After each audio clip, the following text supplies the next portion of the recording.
오늘 우리에게 주시는 하나님 말씀은 요한복음 5장 19절에서 29절 말씀입니다. 그러므로 예수께서 그들에게 이르시되 내가 진실로 진실로 너희에게 이르노니 아들이 아버지께서 하시는 일을 보지 않고는 아무것도 스스로 할 수 없나니 아버지께서 행하시는 그것을 아들도 그와 같이 행하느니라. 아버지께서 아들을 사랑하사 자기가 행하시는 것을 다 아들에게 보이시고 또 그보다 더 큰 일을 보이사 너희로 놀랍게 여기게 하시리라. 아버지께서 죽은 자들을 일으켜 살리심같이 아들도 자기가 원하는 자들을 살리느니라. 아버지께서 아무도 심판하지 아니하시고 심판을 다 아들에게 맡기셨으니 이는 모든 사람으로 아버지를 공경하는 것 같이 아들을 공경하게 하려 하심이라. 아들을 공경하지 아니하는 자는 그를 보내신 아버지도 공경하지 아니하느니라. 내가 진실로 진실로 너희에게 이르노니 내 말을 듣고 또 나 보내신 이를 믿는 자는 영생을 얻었고 심판에 이르지 아니하나니 사망에서 생명으로 옮겼느니라. 진실로 진실로 너희에게 이르노니 죽은 자들이 하나님의 아들의 음성을 들을 때가 오나니 곧 이때라. 듣는 자는 살아나리라. 아버지께서 자기 속에 생명이 있음같이 아들에게도 생명을 주어 그 속에 있게 하셨고 또 인자됨으로 말미암아 심판하는 권한을 주셨느니라. 이를 놀랍게 여기지 말라. 무덤 속에 있는 자가 다 그의 음성을 들을 때가 오나니 선한 일을 행한 자는 생명의 부활로 악한 일을 행한 자는 심판의 부활로 나오리라.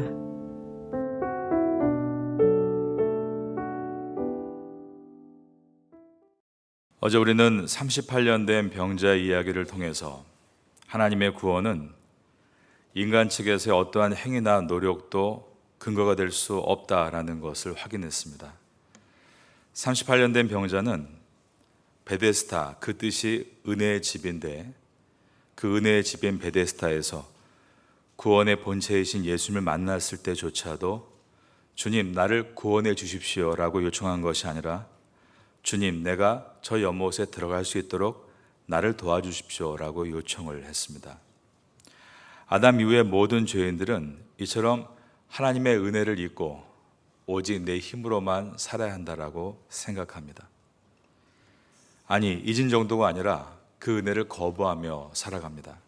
그것이 선악과를 따먹고 하나님의 자리를 빼앗으려는 인간의 오만함입니다. 그래서 자꾸 자신의 힘을 하나님의 구원에 보태려고 하는 것이 죄인들의 속성입니다. 내가 힘이 있는데 왜 구원을 거저 받아야 하는가? 구원은 오직 하나님의 은혜로만 주어집니다. 38년 된 병자는 하나님의 약속과 능력을 전적으로 의지하지 않고 자신의 힘을 의지해서 내가 광야를 지나가겠다. 이 38년 된 병자는 과거 광야에 있던 이스라엘의 모습입니다.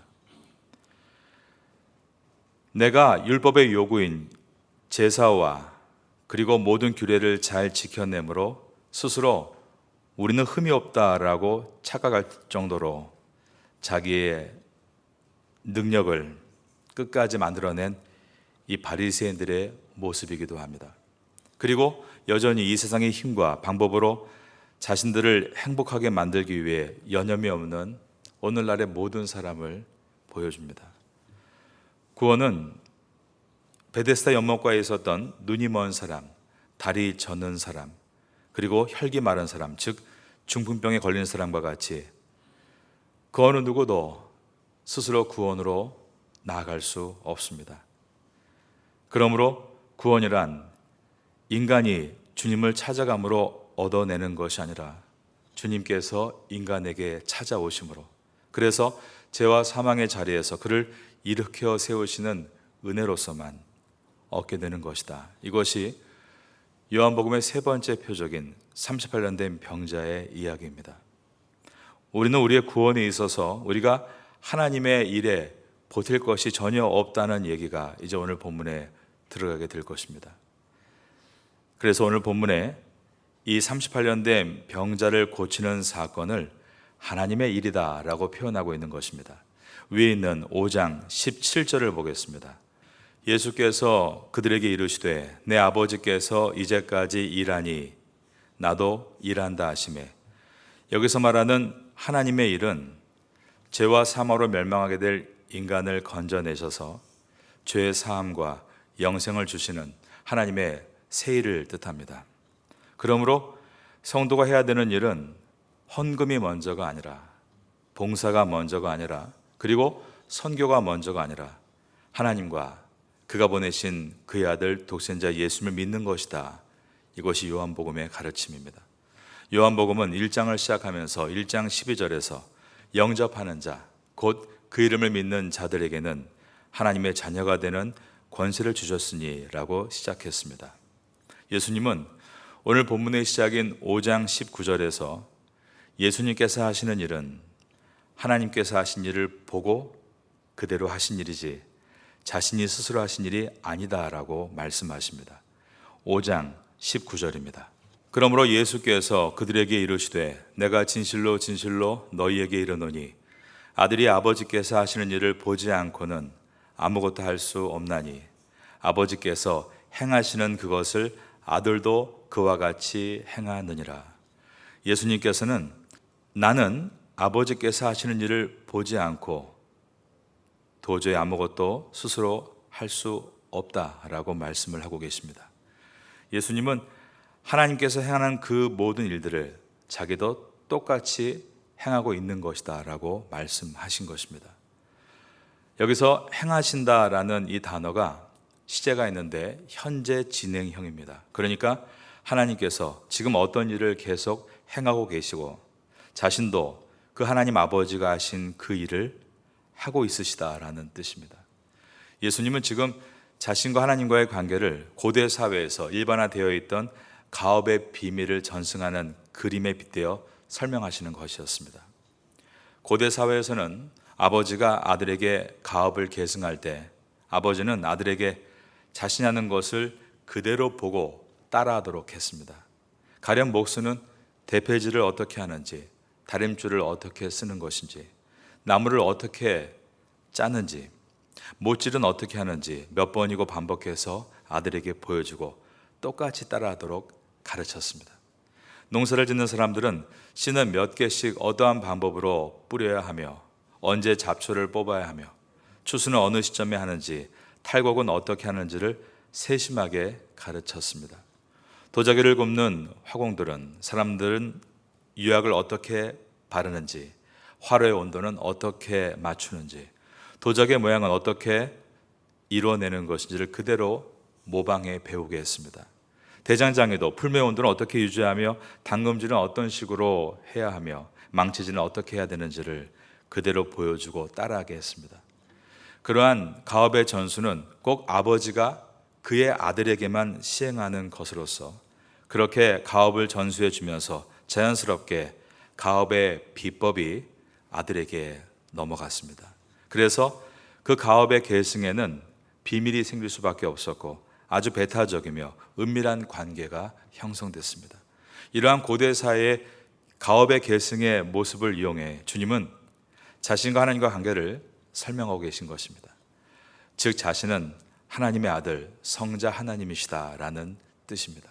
그런데 그 관계 속에서 진행되어지고 있는 하나님과 당신의 일은 비밀이라서 너희들이 알아보지 못하는 것이다 라고 하셨습니다. 5장 20절입니다.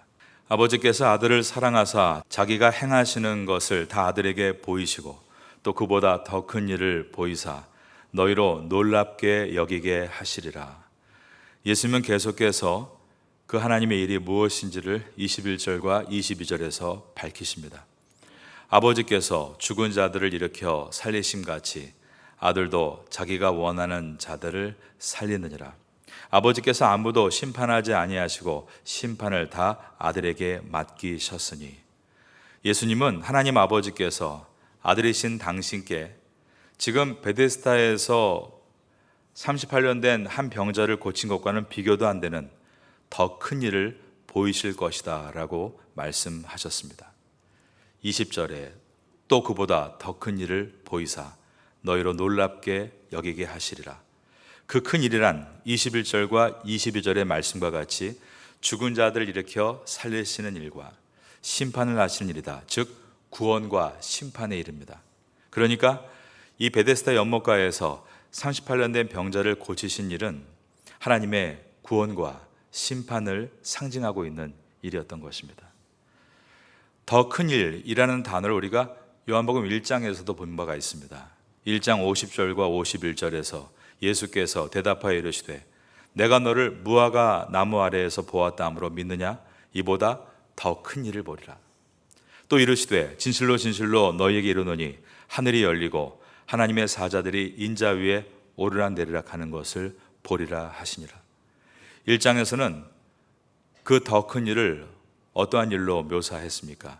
인자, The Son of Man, 바로 예수님이시죠. 예수님의 위로 하늘이 열리고 하늘과 땅이 연합되는 일을 더 큰 일이다라고 말씀하셨습니다. 그러므로 더 큰 일이란 예수님께서 십자가를 지심으로 이 땅의 사람들이 하나님과 화목하게 되고 하늘의 풍성한 은혜를 회복해서 하늘의 사람들로 구원받게 되는 모든 것을 말합니다. 38년 된 병자를 고친 일을 포함해 예수님께서 이 땅에 일으킨 모든 그러한 기적들은 세메이온, 표적으로서, 표적이란 어떤 방향을 보여주는 것이죠. 예수님께서 행하실 더 큰 일, 즉 십자가에 오르심으로 온 인류를 구원하실 그 방향을 가리키고 있는 것이었습니다. 그런데 그 더 큰 일이 이제 우리 성도에게도 나타나게 될 것이다 라고 하셨습니다. 요한복음 14장 12절에 있는 말씀입니다. 자, 우리 한번 요한복음 14장 12절을 열어보겠습니다. 여기에도 더 큰 일을 행하리니라는 단어가 나오는데 이것을 누구에게 쓰셨는가 하면 자신에게 쓰신 것이 아니라 바로 성도에게 쓰셨습니다.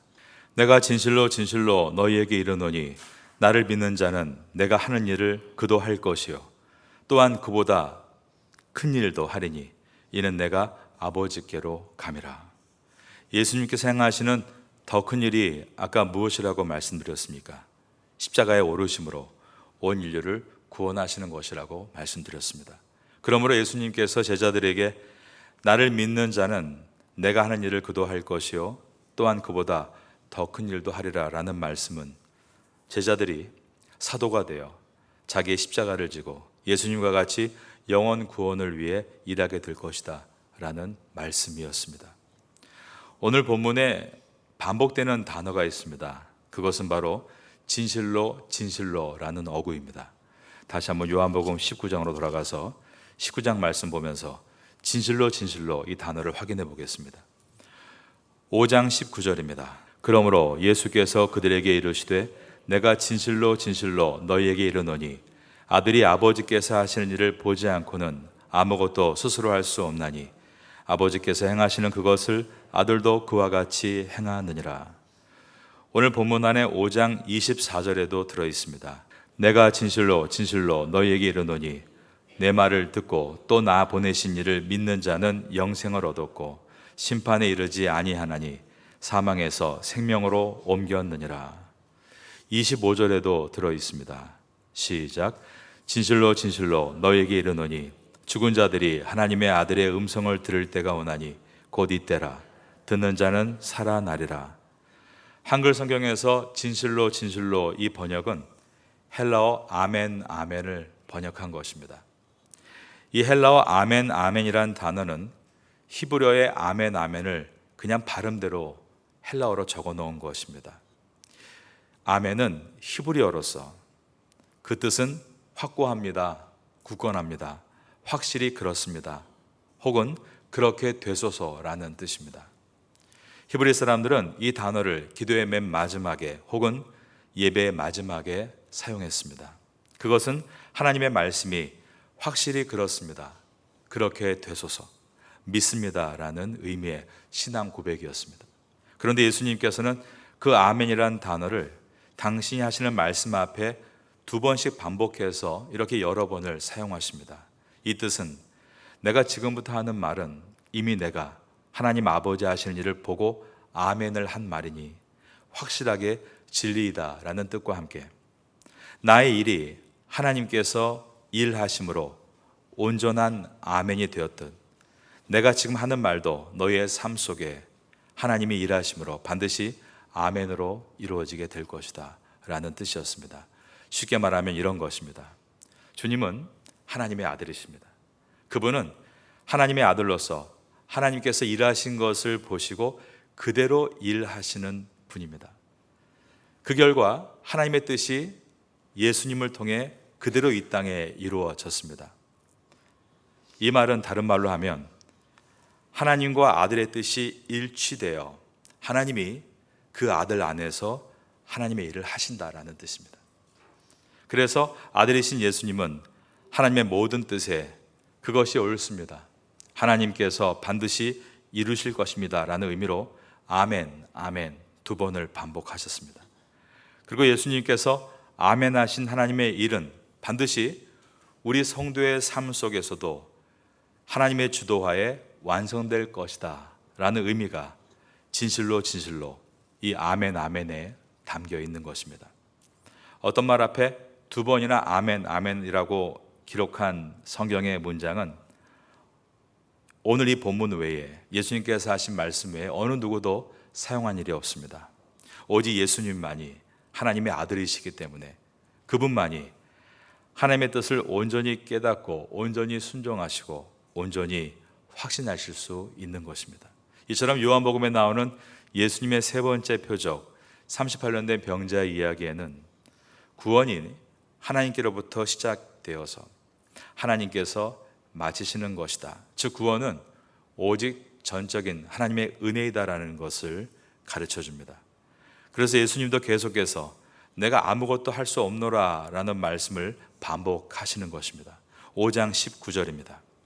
그러므로 예수께서 그들에게 이르시되 내가 진실로 너희에게 이르노니 아들이 아버지께서 하시는 일을 보지 않고는 아무것도 할 수 없나니 아버지께서 행하시는 그것을 아들도 그와 같이 행하느니라. 5장 30절입니다. 내가 아무것도 스스로 할 수 없노라. 듣는 대로 심판하노니 나는 나의 뜻대로 하려 하지 않고 나를 보내신 이의 뜻대로 하려 함으로 내 심판은 의로우니라. 이 말은 하나님의 모든 전적인 뜻이 예수님 안에서 온전하게 이루어진다라는 뜻입니다. 모든 것이 하나님의 뜻대로 이루어진다는 말은 바로 이런 것입니다. 성부 하나님과 성자 예수님께서 온전한 일치로 그 뜻을 이루어 가신다라는 의미인 것입니다. 그 하나님의 큰 일에 하나님의 아들 독생자 예수 그리스도의 의견조차도 개입될 수 없다라고 선언하셨습니다. 그러면 여러분, 하물며 우리는 어떻겠습니까? 하나님은 완전한 은혜로 우리를 구원하셨습니다. 그 구원은 우리의 노력이나 행위나 우리의 사견이 들어갈 수 없는 전적인 하나님의 은혜로 우리가 구원받았습니다. 에베소서 2장 8절에 이렇게 기록합니다. 너희는 그 은혜에 의하여 믿음으로 말미암아 구원을 받았으니 이것은 너희에게서 난 것이 아니요 하나님의 선물이라. 하나님께서 우리에게 구원을 주실 때는 우리의 것을 단 1도 사용하지 않으셨습니다. 이것은 너희에게서 난 것이 아니요 오직 하나님께서 전적으로 주셨습니다. 하나님의 선물이라. 은혜로 주신 선물, 은혜란 단어가 헬라어로 카리스라는 단어인데 이 카리스의 뜻은 받을 자격이 전혀 없는 자에게 일방적으로 주어지는 은총이란 뜻입니다. 그 이유가 이어지는 에베소서 2장 9절에 들어있는데 거기에 보면 행위에서 난 것이 아니니 그 다음 절을 따라하겠습니다. 이는 누구든지 자랑하지 못하게 함이라. 하나님께서는 왜 우리의 구원에 대해서 결코 자랑하지 못하게 하실까요? 구원이라는 그 의미 자체가 자신을 자랑하던 사람이 이제는 하나님을 자랑하는 사람으로 돌아서는 것이기 때문입니다. 여러분, 가인이 왜 화가 났습니까? 자신을 드러내고 싶어서, 자랑하고 싶어서 아벨보다 더 퀄리티가 있는 제사를 준비했는데 하나님께서 받아주시지 않은 것입니다. 바리새인들이 왜 예수님을 죽였습니까? 자기들이 열심히 율법을 지켜서 흠이 없는 자라는 인정을 받고 자랑하고 싶었는데 계속 예수님은 그들을 향해 독사의 자식들아라고 하시며 그들의 믿음을 받아주지 않으셨기 때문입니다. 하나님의 백성들은 하나님 앞에서 혹은 다른 사람 앞에서 자기를 자랑하는 사람이 아니라 하나님의 은혜를 얘기하고 그분께 영광을 돌리며 그분을 찬양하는 사람들입니다. 이것이 하나님께서 인간을 창조하신 목적과 부합합니다. 그래서 개신교의 우리 칼빈주의의 신앙 고백서인 웨스트민스터 소요리 문답 첫 번째 질문은 사람의 제일 되는 목적은 무엇인가이고 그 답은 사람의 제일 되는 목적은 하나님을 영화롭게 하는 것과 영원토록 그분을 즐거워하는 것이다 라고 되어 있습니다. 그런데 자기를 자랑한다는 것은 여전히 자기 자신이 자랑을 받으셔야 될 하나님의 자리에 올라 앉아 있다는 증거입니다. 죄란 하나님의 자리를 내가 앉는 것을 뜻합니다. 우리가 하나님을 높이는 방법에 대해서 이런 말 많이 합니다. 내가 이번에 대학에 붙고 내가 이번에 사업에 성공을 해서 높은 자리에서 하나님을 높이겠다. 그러나 그것은 기독교의 영광이 아닙니다. 기독교의 영광이란 바울의 고백과 같이 내가 더 낮아짐으로 하나님은 더 높아질 수 있다. 바로 이것이 기독교의 높임입니다. 5장 29절을 보겠습니다. 선한 일을 행하는 자는 생명의 부활로 악한 일을 행하는 자는 심판의 부활로 나오리라. 이 말씀을 얼핏 들으면 예수님께서는 선한 일을 행한 자만이 생명의 부활로 나올 수 있고 악한 일을 행한 자는 심판의 부활로 나오게 된다. 즉 선한 행위를 구원의 조건처럼 이해할 수 있습니다. 하지만 우리가 항상 성경을 볼 때는 문맥과 연결시켜 보아야 합니다.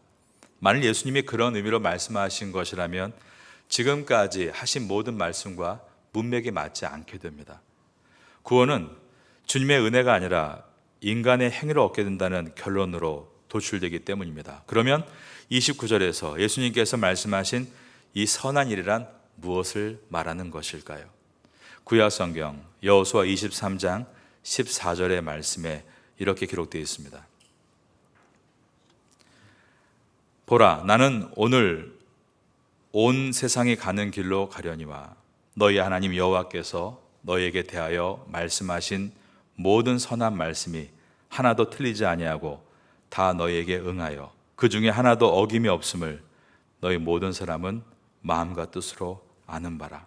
이 내용은 여호수아가 이스라엘에게 마지막 유언을 하고 있는 내용입니다.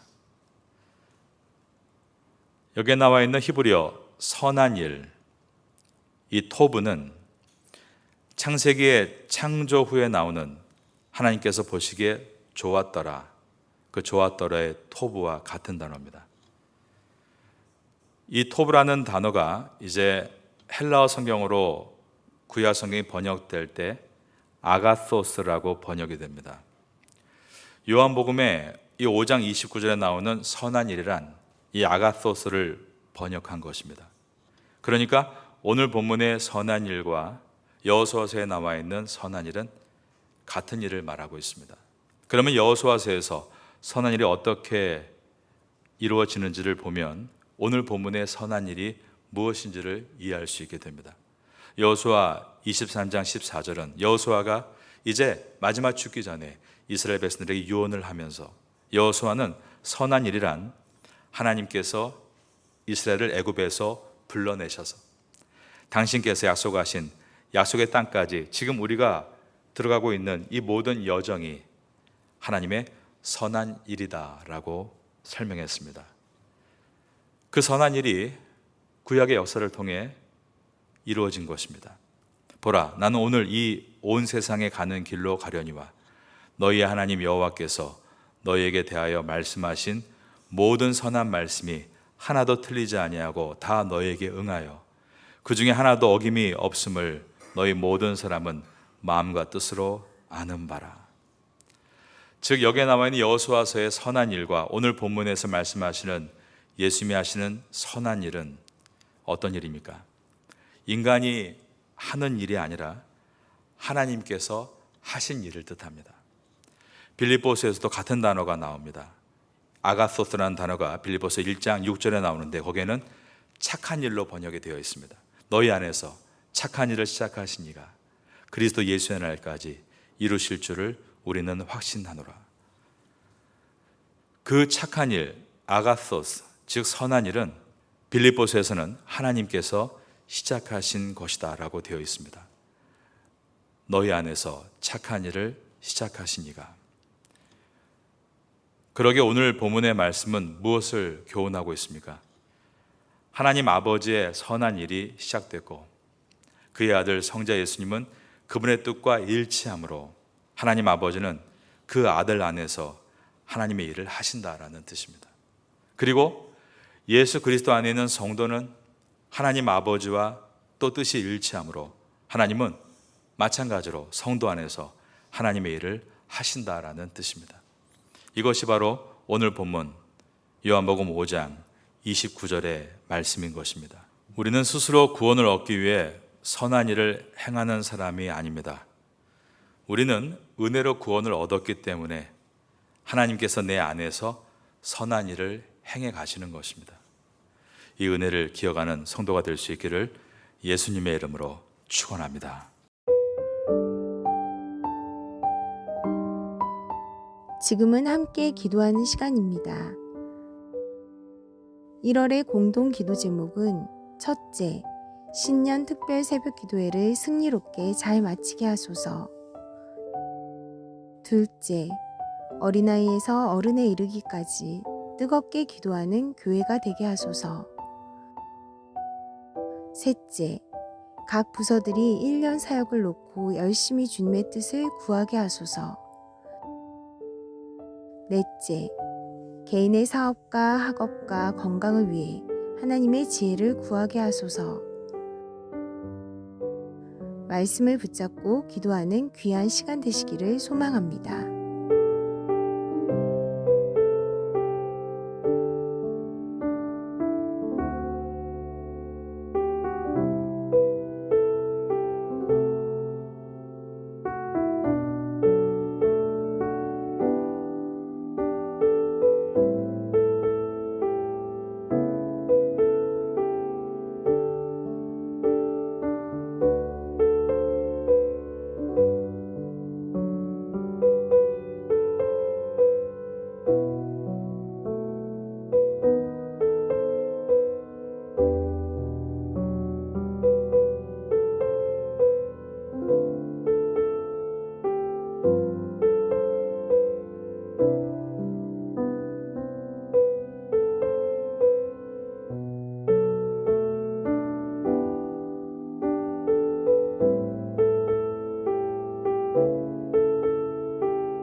주